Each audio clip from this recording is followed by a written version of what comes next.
ವಿದ್ಯಾರ್ಥಿಗಳೇ 9ನೇ ವರ್ಗದ ಕಲಿಕಾ ಸಾಮರ್ಥ್ಯ 5 ಬಗ್ಗೆ ಇಂದು ತಿಳಿದುಕೊಳ್ಳುವ सीखने के प्रतिफल 5वां छात्र स्पष्ट उच्चारण करते हुए गद्य पद्य आदि में आए वाक्यों को पढ़कर समझेंगे। पहला गतिविधि है गद्य का स्वर गायन करना। ಮಕ್ಕಳೇ ಇಲ್ಲಿ ಯಾವುದೇ ಗದ್ಯ ಇರಬಹುದು ಪದ್ಯ ಇರಬಹುದು ಸ್ಪಷ್ಟವಾಗಿ ಓದಬೇಕು, ಹಾವಭಾವದೊಂದಿಗೆ ಹೇಳುತ್ತಾ ತಿಳಿದುಕೊಂಡು ಪ್ರಶ್ನೆಗಳಿಗೆ ಉತ್ತರವನ್ನು ಬರೀಬೇಕು। ಮೊದಲನೇದು ಇಲ್ಲಿ ಪ್ರಾರ್ಥನಾ ಪದ್ಯವನ್ನು ಕೊಟ್ಟಿದ್ದಾರೆ। 8ನೇ ವರ್ಗದಲ್ಲಿ ಬರ್ತಕ್ಕಂಥ ಮೊದಲನೇ ಪದ್ಯ ಸಚ್ ಬೋಲೆ ಸಚ್ ಬಾತ ವಿಚಾರೆ। ಈ ಪದ್ಯವನ್ನು ಮಧುರವಾಗಿ ಹಾಡಿ, ಇಲ್ಲಾಂದರೆ ಇದೇ ಒಂದು ಚಲನಲ್ಲಿ ಪ್ರಾರ್ಥನಾ ಕವಿತೆಯನ್ನು ಕೂಡ ಕೊಡಲಾಗಿದೆ। ಇದನ್ನು ಮಧುರವಾಗಿ ತಾವೆಲ್ಲ ಮಕ್ಕಳು ಹಾಡಬೇಕಾಗಿ ವಿನಂತಿ। ಹಾಗೆ ಹಾಡೋದನ್ನು ಕಲಿತುಕೊಳ್ಬೇಕು। अभ्यास 5.1 खाली जगह भरी है। पहला है गिरे हुए को क्या करना है, तुरंत उठाए। दूसरा है मिलकर रहे, नियम अपनाए। देश देश में मान रखे हम, हट छोड़े संयम अपनाए। अभ्यास 5.2 नोಡುವ नमूने के अनुसार तुकांत शब्द लिखिए। तुकांत ने अंतिम शब्द जो कन्नड़ में प्रास शब्द कहते हैं, जो वाक्य के या कोई शब्द के अंत में आने वाले शब्दों को तुकांत शब्द कहा जाता है। जैसे यहाँ उदाहरण के लिए दिया गया है अपनाए बिसराए, विचारे वारे। अंतिम शब्द देखो, सॉरी अंतिम अक्षर देखो समान रहना चाहिए। मिटाए जाए, अपमान, भगवान। ऐसे ही नवी कक्षा में आने वाले अन्य शब्दों को भी ऐसे जोड़ने के लिए प्रयास करना चाहिए। अभ्यास 5.3 मिलान कीजिए और सही उत्तर नीचे दिए गए जगह पर लिखिए। यहाँ कुछ जोड़ने के लिए बताया गया है, उसमें जोड़कर लिखना है। जैसे सच बोले सच बात विचारे, एक रहे सद्भाव रखे हम, ऐसी ही मति दो भगवान, मातृभूमि पर बलि बलि जाए। यह चित्र विद्यार्थी लिखा गया है, ऐसे ही आप लोग लिखने के लिए प्रयास कीजिए। अभ्यास 5.4 निम्नलिखित प्रश्नों के उत्तर लिखिए। हमें कैसे रहना चाहिए? उत्तर है हमें मिल कर रहना चाहिए। दूसरा प्रश्न भगवान से हमें क्या मांगना चाहिए? उत्तर है भगवान से हमें किसी की अपमान न हो ऐसी हमें बुद्धि दीजिए। तीसरा प्रश्न है हम किस पर बलि बलि जाना चाहिए? उत्तर है हमें मातृभूमि पर बलि बलि जाना चाहिए। शिक्षक का प्रतिपुष्टि छात्र कविता को समझकर प्रश्नों का उत्तर लिख सकता है। ಯಾವ ಮಗು ಪದ್ಯವನ್ನು ಹಾಡಿ ಆ ಪ್ರಶ್ನೆಗಳಿಗೆ ಉತ್ತರವನ್ನು ಬರೆಯುತ್ತಿದ್ದೇವೆ ಈ ರೀತಿಯಾಗಿ ತಮ್ಮ ಅಭಿಪ್ರಾಯ ತಿಳಿಸಿ, ಇಲ್ಲಾಂದರೆ अभी पढ़ने में कमज़ोर है इसे लिखना चाहिए। गतिविधि 2 सरल वाक्य बनाना। अभ्यास 5.5 निम्नलिखित शब्दों का वाक्य में प्रयोग कर के लिखिए। जैसे उदाहरण के लिए दिया गया है ताली, हम ताली में खाना खाते हैं। पहला है टमाटर, इसको क्या करना है वाक्यों में प्रयोग करना है। टमाटर कहाँ रखे हो, प्रश्नार्थक चिन्ह है। गाजर, गाजर से हलवा बनाते हैं। चाकू, चाकू से सब्जी काटना चाहिए। घर, मेरा घर बागलकोट में कोटे में है। 5वां फल, रोज़ फल खाना चाहिए। ऐसे ही आपको वाक्यों का प्रयोग करने के लिए आना चाहिए। अभ्यास 5.6 नीचे दिए गए चित्र के बारे में 3-4 वाक्य बोलिए और लिखिए। चित्र देखिए और समझकर क्या करना है लिखना है। इस चित्र में किसान है, बैल है, उन चित्रों को देखकर हम इस तरह लिख सकते हैं। इस चित्र में किसान खेती का काम कर रहा है। किसान और 2 बैल है। खेत बहुत सुंदर है, अच्छी फसल निकालने के लिए खेत में काम कर रहा है। इसी तरह आप वो चित्रों को देखकर वाक्य रचना करना है। अभ्यास 5.7 निम्नलिखित चित्र के आधार पर 4 वाक्य बनाइए। यहाँ एक कुटुंब है, सूर्योदय है, कहीं पर जा रहे हैं, उनको देखकर क्या करना है वाक्य रचना करना है। यहाँ इस छात्र ने वाक्य रचना किया है। इस चित्र में अभिभावक, बच्चे, बिल्ली और कुत्ता दिख रहा है। सब लोग मिलकर खुशी से जा रहे हैं। चित्र में सूर्य, आकाश, बादल, पंछी आदि दिख रहा है। प्यारा कुटुंब दिखता है। ऐसे ही आपको इस चित्र को देखकर वाक्यों का प्रयोग करना है। ಅಭ್ಯಾಸ 5.8ರಲ್ಲಿ ನೋಡುವ नीचे दिए गए चित्र के बारे में अपने विचार ವ್ಯಕ್ತ कीजिए। ಕೆಳಗೆ ಕೊಟ್ಟಂಥ ಚಿತ್ರವನ್ನು ನೋಡಿ ವಾಕ್ಯಗಳ ರಚನೆಯನ್ನು ಮಾಡುವುದು ಕಲಿಯಬೇಕು। ಈ ಚಿತ್ರವನ್ನು ನೋಡಿದರೆ ಇದು ರೈಲು ಗಾಡಿ ಅಲ್ಲ, ಇದು ಶಾಲೆ ಇದೆ। ಅಲ್ಲಿ ಟೀಚರ್ ಇದ್ದಾರೆ, ಮಕ್ಕಳು ಕೈ ಮಾಡ್ತಾ ಇದ್ದಾರೆ, ಎಲ್ಲ ಮಕ್ಕಳು ಹೊರಗಡೆ ಬಂದು ನೋಡ್ತಾ ಇದ್ದಾರೆ। ಈ ಒಂದು ದೃಶ್ಯವನ್ನು ನೋಡಿ ನಾವು ಉತ್ತರವನ್ನು ಬರೀಬೇಕು। यह एक पाठशाला का चित्र है। छात्र दरवाजे पर शिक्षिका के साथ खड़े हैं। सभी छात्र दरवाजे में खड़े रहकर हाथ हिला रहे हैं। छात्र बहुत खुशी से हैं। सभी छात्र शिक्षा पाना चाहिए। सभी छात्र शिक्षा पाना चाहिए। ಎಲ್ಲ ವಿದ್ಯಾರ್ಥಿಗಳು ಶಿಕ್ಷಣವನ್ನು ಪಡೆಯಬೇಕನ್ನೋ ಉದ್ದೇಶ। ಆ ಕಾರಣ ಈ ಚಿತ್ರವನ್ನು ನೋಡಿದರೆ ತಮಗೂ ಕೂಡ ಅನೇಕ ಶಬ್ದಗಳು ವಾಕ್ಯದಲ್ಲಿ ರಚನೆ ಮಾಡಲು ಕೂಡ ಕಲಿಬೇಕು। ತಾವು ಕೂಡ ಇದೇ ರೀತಿ ಬರೆಯಿರಿ। शिक्षक प्रतिपुष्टि। छात्र चित्रों को देखकर अपने शब्दों को वाक्य रचना कर लिखता है। शब्दों को लिखने लगा तो ऐसा लिखना है। जो अभी वाक्य रचना नहीं कर सकता है तो कमज़ोर है, ऐसा लिखना चाहिए। गतिविधि 3 समाचार पत्र पढ़ना। समाचार ಪತ್ರವನ್ನು ಓದುವುದು। अभ्यास 5.9 हिंदी के किसी एक समाचार पत्र की कतरन को कक्षा में पढ़कर सुनाएंगे। ಯಾವುದೇ ಒಂದು ಇತ್ತೀಚಿನ ಬರ್ತಕ್ಕಂಥ ಒಂದು ಹಿಂದಿ ಸಮಾಚಾರ ಪತ್ರವನ್ನು ತರಬೇಕು, ದಿನಪತ್ರಿಕೆ ತಂದು ನಾವು ಓದಬೇಕು। ಅದೇ ರೀತಿಯಾಗಿ ಮಕ್ಕಳು ಕೂಡ ಬರೀಬೇಕು ಅಥವಾ ಅವರಿಗೂ ಕೂಡ ಸ್ಪಷ್ಟವಾಗಿ ಹಾವಭಾವದೊಂದಿಗೆ ಓದಲು ಕಲಿಸಬೇಕು। अभ्यास 5.10 हिंदी के किसी समाचार पत्र के मुख्य अंशों को पढ़कर लिखिए। ಯಾವುದೇ ಒಂದು ಹಿಂದಿ ಸಮಾಚಾರ ಪತ್ರವನ್ನು ತಂದು ಅದರಲ್ಲಿ ಮುಖ್ಯಾಂಶಗಳನ್ನು ಓದಬೇಕು। ಇಲ್ಲಿ ಮಗು ಬರೆದಿದೆ, ಭಾರತ್ ಬಂದ್ के बाद लोगों को जीने की कला पता चल गया। वोटर कार्ड को आधार कार्ड जोड़ना आवश्यक है। कोरोना से बचने के लिए अवश्य 2 टीका लगाना चाहिए। ಹೀಗೆ ಬಂದಂಥ ಒಂದು ಪತ್ರಿಕೆಯಲ್ಲಿ ಬರೆದಿದ್ದಾನೆ। ನಿಮಗೂ ಬೇಕಾದರೆ ನೀವು ಸಂಬಂಧಪಟ್ಟ ಹಿಂದಿ ಒಂದು ದಿನಪತ್ರಿಕೆ ತಂದು ಬರೀಬೇಕು। अभ्यास 5.11 हिंदी के किसी समाचार पत्र में आए हुए अपने पसंद के विषय को लिखिए। ಯಾವುದೇ ಒಂದು ಪತ್ರಿಕೆಯನ್ನು ತೆಗೆದುಕೊಂಡು ನಿಮಗೆ ಅದರಲ್ಲಿ ಯಾವುದು ಇಷ್ಟವೋ ಅದನ್ನು ಇದರಲ್ಲಿ ಬರೀಬೇಕು। ಈ ಮಗು ಬರೆದಿದೆ, ಭವಿಷ್ಯ आज से उद्योग में उन्नति होगी, दूर के संबंधी आएंगे। ಅವನು ಭವಿಷ್ಯವನ್ನು ಓದಿದ್ದಾನೆ, ಅದರಲ್ಲಿ ಬರೆದಿದ್ದಾರೆ, ಅದನ್ನು ಬರೆದಿದ್ದಾನೆ। शिक्षा 10वीं पास किए छात्रों को सरकारी नौकरी मिलेगा। ಶಿಕ್ಷಾ ಅಂತಂದು ಒಂದಿದೆ ಶಿಕ್ಷಣ, ಅದರಲ್ಲಿ 10ನೇ ವರ್ಗ ಪಾಸ್ ಆದವರಿಗೆ ಸರ್ಕಾರಿ ನೌಕರಿ ಅಂತ ಹೇಳಿದ್ದಾರೆ। ಕ್ರೀಡಾ ಭಾರತ್ को 2020 इन्हें जो 2020 में 60 रन से जीत मिली। ಭಾರತಕ್ಕೆ 2020 ಅಂದರೆ ಮ್ಯಾಚ್ನಲ್ಲಿ 60 ರನ್ನಿಂದ ಜಯ ಗಳಿಸಿದ್ದಾರೆ। विवाह संबंधी लड़का का उम्र 30 साल, शिक्षा MA BEd, अच्छी वधु चाहिए। बायोडाटा या कोई वधु वर्ग के इसमें यह ऐसी रहता है। सुविचार सत्य बोलो, कभी असत्य मत बोलो।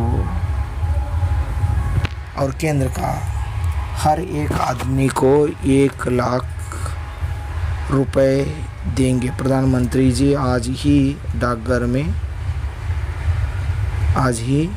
डाकघर मिलिए। छात्र प्रतिपुष्टि। छात्र समाचार पत्रों को हाव भाव से पढ़ना सीख गया है। गतिविधि 4 गद्यांश का वाचन। अभ्यास 5.12 निम्नलिखित गद्यांश का स्पष्ट उच्चारण करते हुए पढ़िए। सच्चा मित्र। सच्चा मित्र शिक्षक की तरह होता है। ಒಬ್ಬ ಮಿತ್ರನೆಂದರೆ ಶಿಕ್ಷಕನಿಗೆ ಸಮಾನವಾಗಿರುತ್ತಾನೆ।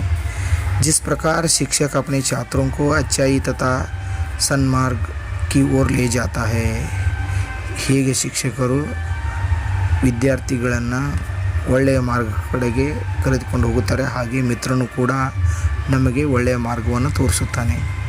उसी प्रकार सच्चा मित्र अपने मित्र को बुराई की ओर जाने से रोकता है. कई पर भी आप देखे हैं, जो बुराई करने लगा तो मित्र ही बचाता है, और कुछ बुराई करता है तो उसका नतीजा मित्र ही रहता है. ಅದಕ್ಕಾಗಿ ಮಿತ್ರ ಕೆಟ್ಟದ ಕಡೆಗೆ ಹೋಗ್ತಾ ಇದ್ದರೆ ಅವನನ್ನು ನಿಲ್ಲಿಸುವಂಥ ಶಕ್ತಿ ಆ ಮಿತ್ರನಲ್ಲಿ ಇರ್ತಾ ಇದೆ. ಅಂದರೆ ಗೆಳೆಯರು ನಿಲ್ಲಿಸಬಹುದು. ಸಚ್ಚಾ ಮಿತ್ರ ಏಕ್ ಖಜಾನೆ ಕಿ ತರ ಹೈ. ಒಬ್ಬ ಒಳ್ಳೆಯ ಮಿತ್ರ ಅಂದರೆ ಸಂಪತ್ತಿದ್ದಂಗೆ, ಖಜಾನೆ ಇದ್ದಂಗೆ. जिसे जीवन में सच्चा मित्र मिल गया उसे समझो बहुत बड़ा खजाना मिल गया. कभी कभी मानव जीवन में ऐसे अवसर भी आते हैं जब मनुष्य निराश हो जाता है, जीवन के प्रति उसका मोह समाप्त हो जाता है. ನಾವು ನೋಡ್ಬೋದು, ಜೀವನದಲ್ಲಿ ಒಬ್ಬ ಒಳ್ಳೆಯ ಮಿತ್ರ ಸಿಕ್ಕರೆ ಸಂಪತ್ತು ಸಿಕ್ಕ ಹಾಗೆ. ಜೀವನದಲ್ಲಿ ಮಾನವರು ಒಂದೊಂದು ಸಲ ನಿರಾಶೆ ಕೂಡ ಆಗುತ್ತಾರೆ. ಜೀವನದ ಆಶೆಯನ್ನು ಕೂಡ ಕಳೆದುಕೊಳ್ಳುತ್ತಾರೆ.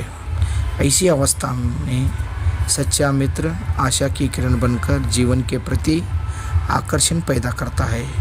मनुष्य के मन पर जितना प्रभाव मित्र का पड़ता है उतना अन्य किसी का नहीं. जीवन में जिसे सच्चा मित्र मिल जाता है वह सौभाग्यशाली है.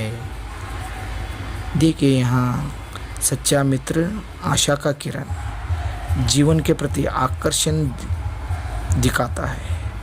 मनुष्य के लिए तो जो एक अच्छा मित्र मिल गया तो हुआ उसका जीवन सार्थक हो जाता है.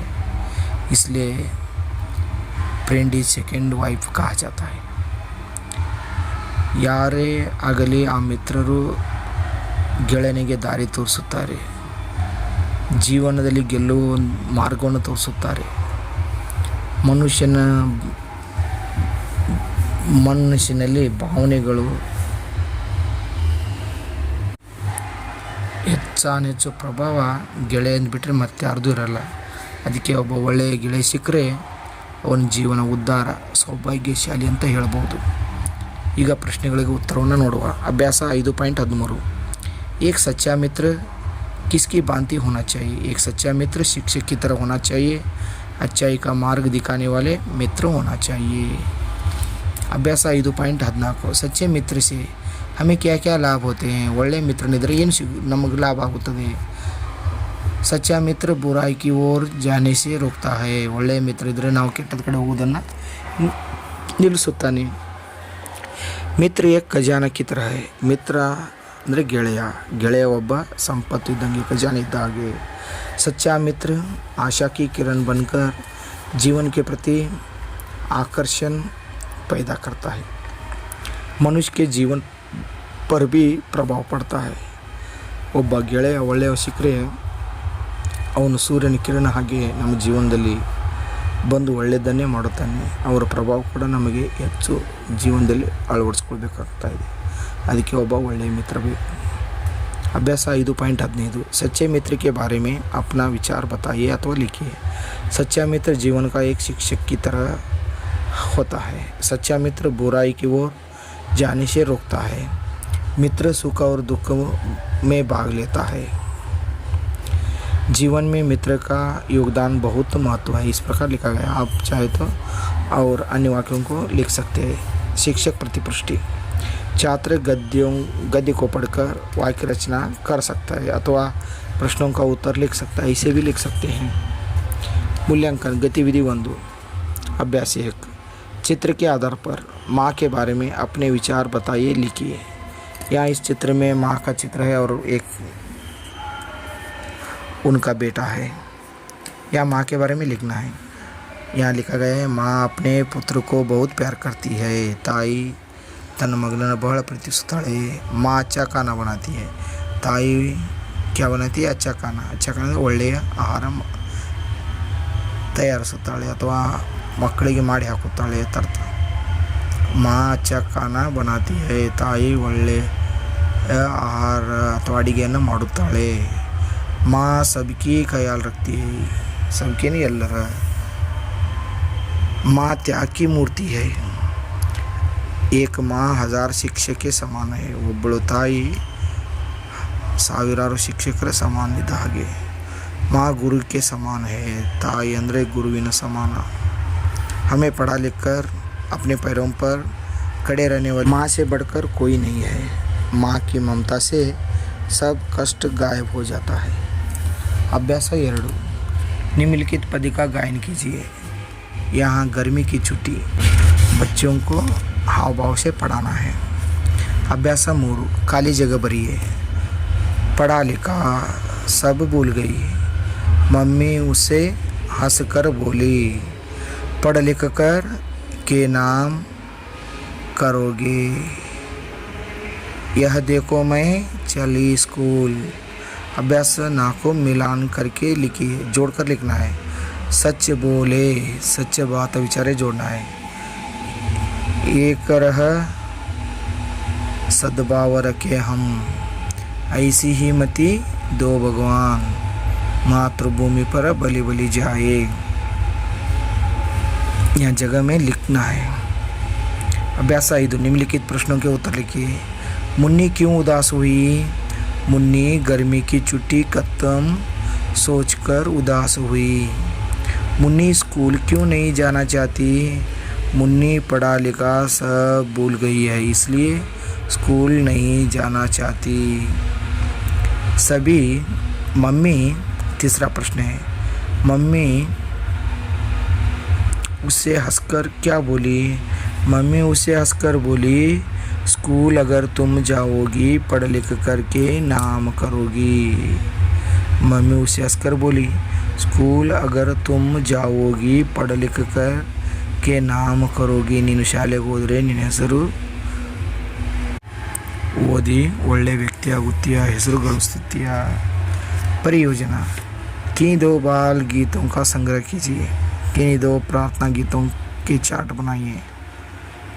ನಿಮಗೆ ಯಾವ್ದಾದ್ರು ಬಾಲಗೀತೆಗಳಿದ್ದರೆ ಅವುಗಳನ್ನು ಸಂಗ್ರಹ ಮಾಡಿ ಬರೀಬೇಕು. 2ನೇದಿದೆ प्रार्थना गीतों को एक चार्ट बनाकर लाना है. सीखने के प्रतिफल आत्मसात करने के संबंध में छात्र के मूल्यांकन स्तर. यहाँ सीखने लगा, कोशिश कर रहा है तो पहला. दूसरा स्तर है सीख रहा है. तीसरा स्तर सीखने में प्रगति नज़र आ रहा है. और चौथा स्तर जो है समझ कर सीखा है. 5वां है सीखने के प्रतिफल को समझकर नियमित रूप से अपनी भाषा में प्रयोग कर रहा है. जो अच्छे छात्र हैं उनको 5वां स्तर देना चाहिए. और यहाँ प्राप्त स्तर है ಶಿಕ್ಷಕ ಹಸ್ತಾಕ್ಷರ करना है, ಅಭಿಭಾವಕ ಹಸ್ತಾಕ್ಷರ. ಇಲ್ಲಿ ಶಿಕ್ಷಕರು ಸೇರಬೇಕು, ಆನಂತರ ಈ ಕಡೆ ಪಾಲಕರಿಗೆ ಸಹಿ ಮಾಡಲು ಹೇಳಬೇಕು. ಈ ಒಂದು ವಿಡಿಯೋ ಸರಿ ಅನಿಸಿದರೆ, ಒಳ್ಳೆಯದನಿಸಿದರೆ ತಮ್ಮ ಗೆಳೆಯ ಗೆಳತಿಯರಿಗೂ ಕೂಡ ಈ ವಿಡಿಯೋವನ್ನು ಕಳಿಸಿಕೊಡಿ. ಲೈಕ್, ಶೇರ್, ಸಬ್ಸ್ಕ್ರೈಬ್ ಮಾಡಲು ಮರೆಯದಿರಿ. Thank you.